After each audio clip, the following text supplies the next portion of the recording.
সংবাদমেলৰ জৰিয়তে মুখ্যমন্ত্ৰীক উভতি ধৰিলে অখিল গগৈয়ে 15 আগষ্টত কাজিৰঙা জাতীয় অৰ্কিড উদ্যানৰ চাবি মুখ্যমন্ত্ৰীৰ হাতত গতাই দিব অখিল গগৈয়ে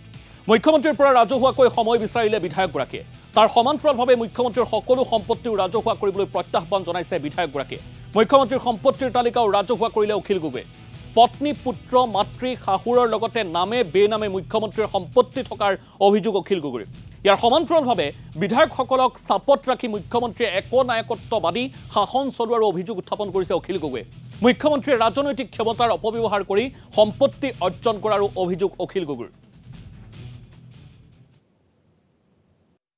বৈশিষ্ট্য উদ্যানখন ৰাজহুৱা প্ৰতিষ্ঠান ৰূপে অসম চৰকাৰৰ সমবায় বিভাগত পঞ্জীয়ন কৰা হৈছে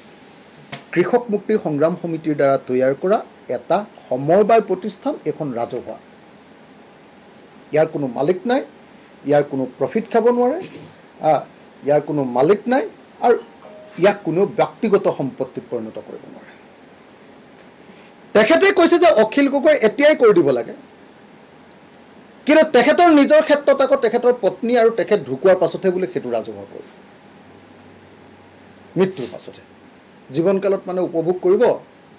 আৰু মৰাৰ পাছত এইখিনি বোলে ৰাজহুৱা কৰি যাব তেখেতৰ সংবাদ মাধ্যম মিডিয়া হাউচ যিকেইটা আছে মই এটা এটাকৈ গাই দিছোঁ নিউজ লাইভ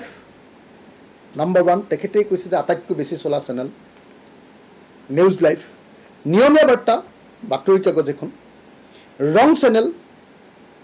আইনা নামৰ এখন আলোচনী ইন্দ্ৰধনু ৰামধনু আৰু 12-18 এই 7টা সংবাদ মাধ্যম এটো ৰাজহুৱা কৰি দিব দ্য ইণ্টাৰনেশ্যনেল বইন্দা ইণ্টাৰনেশ্যনেল এখন ইণ্টাৰনেশ্যনেল স্কুল সেইখন কেতিয়া ৰাজহুৱা বাণী গ্ৰীণ ৰিজৰ্ট অসমৰ চাগে আটাইতকৈ দামী ৰিজৰ্ট জিএম হোৱাৰ পাছত কৰিছে মেকডোনাল্ড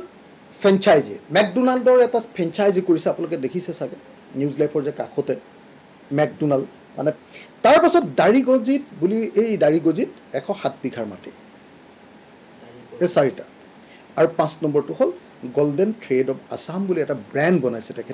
তেখেতৰ আৰু ঢেৰ প্ৰপাৰ্টি আছে মই গোটেইখিনি গাই থাকিব খোজা নাই আৰু মাটিৰ হিচাপটো দি দিলেতো আপোনালোকো ফ্লেট হৈ যাব ধামকৈ পৰি যাব এতিয়া যিমান মই যদি এটা ফাইলকেইটা উলিয়াই দিওঁ তাৰপিছত তেখেতৰ বশিষ্ঠ ৰিয়েলটাৰ্ছ বুলি এটা কোম্পানীত পুত্ৰৰ নামত চেয়াৰ তেখেতৰ পুত্ৰৰ 17টা কলিকতাৰ 17টা কোম্পানীৰ পুত্ৰৰ চেয়াৰ 17টা কোম্পানীৰ চেয়াৰৰ পাছত বংগৰাত এটা ডাঙৰ কনষ্ট্ৰাকশ্যন চলি আছে তেখেতৰ 27 বিঘা মাটি নুমলী জলাহ বুলি আৰু শাহুৱেকৰ নামত থকা চেয়াৰবিলাক ধানুকা বুলি মানুহ এজনৰ নামত আছে ৰঞ্জিত ভট্টাচাৰ্য বুলি মানুহ এজনৰ নামত আছে ভাস্কৰ শৰ্মাৰ নামত আছে পিএ এজনৰ নামত ওলোৱা প্ৰপাৰ্টি আছে ইউএছটিএমৰ মেডিকেল কলেজখনক লৈহে চিএমৰ টেনশ্যন কেলে তাৰ কাষতে থকা ডিপিএছৰ মাটি নে অন্য ক'বা মাটিত কোনোবা এটা ইয়াৰে মেডিকেল মানে কোনোবা এখন হেৰিয়াৰ লগত নাৰ্ছিং হোম মানে এনেকুৱা ধৰণৰ কিবা এটা চেইন এটাৰ লগত তাতে মানে এওঁলোকেও তাৰমানে এখন মেডিকেল কলেজ বনাবৰ কাৰণে প্লেন কৰিছে এইটো মানে ফ্লাড আপোনাৰ জেহাদ নহয় এইটো বান জেহাদ নহয় এইটো হ'ল হিমন্ত বিশ্ব শৰ্মাৰ কোম্পানী তাৰমানে তেওঁলোকৰ পৰিয়ালৰ যিটো কোম্পানী আৰু ইউএছটিএমৰ কোম্পানীৰ মাজত এইটো মেডিকেল কলেজক লৈ হোৱা সংঘাতৰ পৰিণতি আপোনাৰ এই যিমানবিলাক সম্পত্তি হৈছে এই সম্পত্তিবিলাক কৰিবৰ কাৰণে আপোনালোকৰ পৰিয়ালৰ একো ইনকাম নাছিলে বহুতে কৈ থাকে যে ৰিণিকী ভূঞাৰ শৰ্মাৰ দেউতাক কি ইণ্ডাষ্ট্ৰিয়েলিষ্ট আছিলে আমাৰ ঘৰৰ ওচৰতে ন এইকণতহে ঘৰটো ওচৰৰ যে কোনো মানুহক সুধি লওক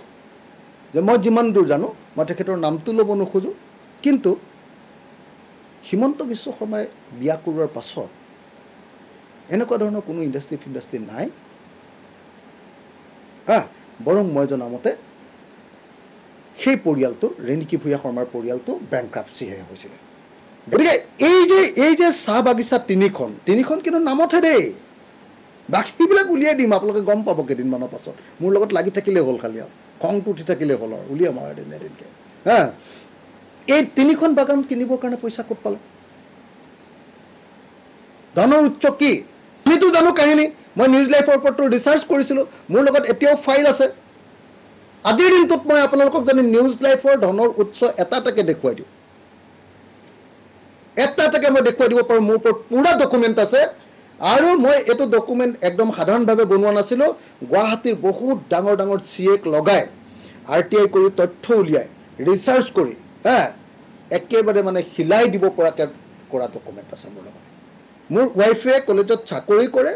লোন লৈ এই ঘৰটো কিনিছে আৰু এই ঘৰটো যেতিয়া কিনিছে তাত 1 পইচা কোনোবাই যদি গণ্ডগোল উলিয়াব পাৰে মই গোটেই জীৱন কেতিয়াও সামাজিক কাম নকৰোঁ এনেকৈ সকলো সম্পত্তি আমি ৰাজহুৱা কৰি দিওঁ মই কিন্তু যিটো ঘৰত থাকোঁ মোৰ পত্নীৰ ঘৰ মোৰ পত্নীৰ টকাৰে কিনিছে আৰু মই কেতিয়াও তেখেতৰ সম্পত্তি ৰাজহুৱা কৰিম বুলি ক'ব নোৱাৰোঁ ক'লে মোক একে দিনতে ঘৰৰ পৰা বাহিৰ কৰি দিওঁ তেওঁ আচলতে মালিক আৰু নিউজ লাইভটো কেনেকৈ বনাইছে মই আপোনালোকৰ কাহিনীবিলাক যদি লাগে ইমান ডাঙৰ ফাইল আছে মই কৈছোঁ নহয় আৰু সেইটো কোৰ্টত জিকিব পৰা ফাইল সৰু সুৰা ফাইল নহয় কেনেকৈ 2 নম্বৰী কোম্পানী বনাই তেওঁ কিনিছে সেইটো আৰু তাৰপিছত কেনেকৈ তেওঁ কেইজনমান বন্ধুক ডাইৰেক্টৰ বনাই ল'লে ডাইৰেক্টৰ বনাই লৈ তেওঁলোকৰ যেটো টকা আছে তেওঁলোকৰ নামত লোন চোন ল'লে তেওঁলোকৰ ফাইল ব্যৱহাৰ কৰি তাৰপিছত গোটেইকেইজনকে তেওঁলোকক লাট মাৰি খেদি নিউজ লাইভটো অকল পত্নীৰ নামত কৰি পেলালে বা পৰিয়ালৰ নামত কৰি পেলালে এবাৰ বিভিন্ন ধৰণে মেনিপুলেট কৰি কৰবাত এতিয়া ধৰক এতিয়া যে তেওঁ কৈ আছে যে নিউজ লাইভৰ পৰা এনেকুৱা লাভ হয় আৰে বাবা আমি নাজানো নেকি নিউজ লাইভটো কেনেকৈ বনাইছিলা তুমি আমি কি নাজানো নেকি হা নিউজ লাইভৰ নিউজ ভান কি লাইভ ভানবিলাক ক'ৰ পৰা আহিছিল আমি নাজানো নেকি তেতিয়াও মই সেই গাড়ীৰ ডকুমেণ্ট উলিয়াই দিম নেকি 108 কি কয় আপোনাৰ নিউজ লাইভৰ যিবিলাক হেৰি ভানবিলাক আছিলে কি কয় আপোনাৰ DSNG ভানবিলাক আছিলে এইবিলাক ক'ৰ পৰা আহিছিলে মই এতিয়াও গাড়ী নম্বৰবিলাক উলিয়াই সেই সময়ৰ গোটেই RTI ডকুমেণ্ট মোৰ লগত আছে খুচৰিবলৈ হ'লে কিন্তু কাহিনী বহুত বেয়া লাগে কৈ যাম নিউজ লাইভ নিয়মীয়া বাৰ্তা ৰং চেনেল আইনা ইন্দ্ৰধনু ৰামধেনু 12-18 টাইম 8 এই প্ৰত্যেকটো প্ৰপাৰ্টিৰ যদি ধনৰ উৎস যদি আপোনালোকে বিচাৰিবলৈ যায় মোৰ বিশ্বাস যে প্ৰত্যেকটো ঠাইতে এটা হোৱাইট মানি দেখাইছে তেখেতে কৈ থকা হোৱাইট মানি এটা হোৱাইট মানি দেখাইছে কিন্তু এইবিলাকত সব 2 নম্বৰী টকাৰ ইনভেষ্টমেণ্ট আছে আৰু পলিটিকেল পাৱাৰ খটুৱাই কৰি আছে কেইবাজনো ডাইৰেক্টৰ নিউজ লাইভৰ পৰা কেনেকৈ খেদিলে আপোনালোকে নিজে খবৰ লওক টাইম 8 কেনেকৈ কিনিলে সেইটো আপোনালোকে খবৰ লওক বাকি বাদ দিলোঁ টাইম 8টো পুৰা চলা এটা হেৰি আছিলে নহয় জানো কি কয় আপোনাৰ ৱেব পৰ্টেল আছিলে সেই ৱেব পৰ্টেলটো কেনেকৈ বিক্ৰী কৰিবলৈ বাধ্য কৰিলে মোকতো টাইম 8ৰ মালিকজনে চিধাকে কৈছে চাহ বাগানৰ মাটিত ৰিজৰ্ট বনাব পাৰে নেকি কেনেকৈ বনালে চাহ বাগানৰ মাটিত 10% নে 5% মাটি পাহৰি গ'লো এতিয়া মই 10 আছিলে নহয় 5% মাটিত ৰিজৰ্ট বনাব পাৰি বা টুৰিজিম ব্যৱহাৰ কৰিব পাৰি বা কমাৰ্চিয়েল ইউজ কৰিব পাৰি বুলি বিধানসভাত আইন পাছ কৰি লৈ মাটি কি হিচাপত প্ৰত্যেক দিনাই কেনেকৈ মাটি লৈ আছে তাৰ কাহিনী কম নেকি হা কি ক্ষমতা প্ৰয়োগ কৰি কোন পুলিচক লগাই কোন অফিচাৰক লগাই কাক বাধ্য কৰি কাক ব্লেকমেইল কৰি কেনেকৈ সম্পত্তি লৈ আছে এইবিলাক কি ক'ব লাগিব নেকি এইবিলাক শুনাব খোজা নাছিল মোৰ নামটো বাৰে বাৰে লৈ থাকিব নালাগে নহয় আৰু জানিবই লাগে বেলেগবিলাকৰ নাম লৈ থাকিলেও কোনো একো কৰিব নোৱাৰে মোৰ নাম যেতিয়া ল'ব নহয় মোৰ একো নাই হেৰুৱাবলৈ একো নাই এই পৃথিৱীত মই যিকোনো পৰ্যায়লৈ গুচি যাব পাৰোঁ কৰিবলৈ মোৰ একদম ইচ্ছা নাছিলে মই এতিয়াও কওঁ আৰু মোৰ নামটো লৈ থকাৰ কাৰণেহে কৰিছোঁ আৰু এনেকৈ যদি লৈ থাকে নহয় মই কি পৰ্যায়লৈকে লৈ যাব পাৰোঁ এইটো কিন্তু তেওঁ জানি থোৱা ভাল এতিয়া কোনো যে অসমৰ মুখ্যমন্ত্ৰীক মই ৰাজহুৱাকৈ সময় বিচাৰিছোঁ কাইলৈ 15 আগষ্ট খুব ভাল হ'ব 15 আগষ্টৰ দিনা মই আপোনাৰ ঘৰলৈ যাব খোজোঁ মোক সময় দিয়ক হা মই বানপানীৰ সময়ৰ পৰা তেখেতক 6বাৰমান ফোন কৰিলোঁ এবাৰ মাত্ৰ ধৰিছোঁ বানপানীৰ সময়ত নধৰিলে আজি কেইদিনমানৰ আগতহে ধৰিলে ফোনটো মই ফোন কৰি আছোঁ যে মোৰ 15 আগষ্ট কাইলৈ CMৰ ওচৰতে ডকুমেণ্টখিনি জমা দিম আৰু দৰকাৰ হ'লে CMৰ হাততে চাবিটো দি থৈ আহিম কাজিৰঙা অৰ্কিড পাৰ্কৰ ৰাজহুৱা অনুষ্ঠান যেতিয়া আমাৰ চাবি দিবলৈতো কোনো আপত্তি নাই CMে কাইলৈ 15 আগষ্ট তাৰিখৰ দিনা তেখেত যিহেতু বিষ্ণুৰাম মেধিৰ শিষ্য একে পথৰে গৈ আছে কাইলৈ 15 আগষ্টৰ দিনা CMA বন্দা ইণ্টাৰনেশ্যনেল নিউজ লাইফ নিয়মীয়া বাৰ্তাৰ পৰা আৰম্ভ কৰি মেকডোনাল্ডলৈকে এই চাবিকেইটা কাইলৈ ৰাইজৰ হাতত দি দিব লাগে কুকুৰ বুলি কওঁতে মোৰ না হাঁহি উঠিছে মানুহ এটাই কৈছে ৰাহুল গান্ধী ঠিকেই গম পাইছিলে বোলে সেইকাৰণে বোলে কুকুৰৰ বিস্কুট তেতিয়া দি দিছিলে এনেকৈ কৈছে কোনোবা ৰাহুল গান্ধী বোলে এইটো বহুত দূৰদৰ্শী মানুহ দেই ৰাহুল গান্ধী চাওকচোন কাহিনীবিলাক কি অসমৰ মুখ্যমন্ত্ৰীজনৰ ষ্টেণ্ডাৰ্ডটো ক'লে গৈছে অসমত এনেকুৱা ফটুৱা মুখ্যমন্ত্ৰী কেতিয়াবা জন্ম হৈছিলে নেকি বাৰু কওকচোন এনেকুৱা তৰল এনেকুৱা দুৰ্নীতিগ্ৰস্ত অসমৰ ইতিহাসৰ আটাইতকৈ দুৰ্নীতিগ্ৰস্ত মানুহজন হয়নে নহয় আৰু তেওঁতো কৈছে কি এইটো কি মই বেন পাৰ্টি নেকি তুমিতো বেন পাৰ্টি হয়ে ভাই বেন পাৰ্টি নিজে শুই লৈছে আমি কি কৰোঁ তুমি নিজৰ মুখখন চম্ভালিব নোৱাৰা চিফ মিনিষ্টাৰ হিচাপে কোনো গাম্ভীৰ্য নাই চিফ মিনিষ্টাৰ হিচাপে কোনো আপোনাৰ হেৰি নাই সন্মানজনক কথা ক'ব নাজানে চবতে ফটুৱামি চবতে তৰল কথা চবতে মানে উৰুলি পোঙা এই কটন কলেজত যেতিয়া পঢ়ি আছিলোঁ এই আমি কৰিডৰত কথা পতা এই যে কটন কলেজৰ হোষ্টেলৰ কৰিডৰত ৰাতি 12টা 1টা 2টা বজাত যিবিলাক কথা পাতোঁ ভালে বেয়া মাত মাতি যে আমি যিবিলাক কথা পাতোঁ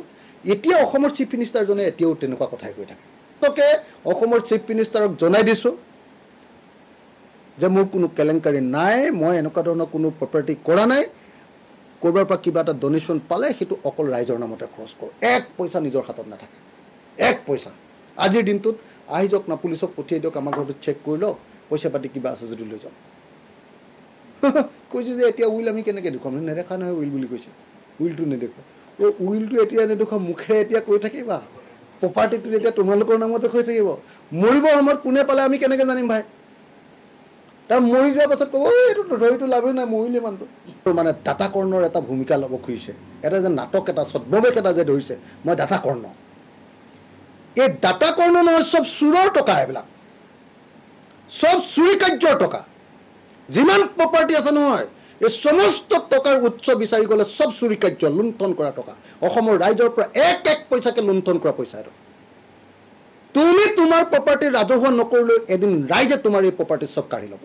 কাঞ্চনজুৰিৰ চাবিও ৰাধাকৃষ্ণৰ চাবিও চানমাৰীৰ চাবিও নিউজ লাইফৰ চাবিও নিয়মীয়া বাৰ্তাৰ চাবিও টাইমেটৰ চাবিও ৰং চেনেলৰ চাবিও আইনাৰ চাবিও ইন্দ্ৰধনুৰ চাবিও ৰামধেনুৰ চাবিও 12-18 চাবিও বান্দা ইণ্টাৰনেশ্যনেলৰ চাবিও বাণীগিৰি ৰিচৰ্টৰ চাবিও মেকডোনাল্ড ফ্ৰেঞ্চাইজিৰ চাবিও দাৰিগঞ্জৰ 107 বিঘা মাটিৰো কাগজ বা কি কয় বশিষ্ঠ ৰিয়েলটৰ্ছৰ শ্বেয়াৰ 17টা কোম্পানীৰ শ্বেয়াৰ 27 বিঘা মাটিত যে বঙৰাত কনষ্ট্ৰাকশ্যন হৈ আছে তাৰো চাবি আৰু গল্ডেন থ্ৰেড অফ আছামৰো চাবি দিবনে নাই মইতো দিম আমিতো দিম মই দৰকাৰ হ'লে মই যিহেতু চেয়াৰমেন আছোঁ ৰিজলিউশ্যন মই যেনে তেনে পাছ কৰাম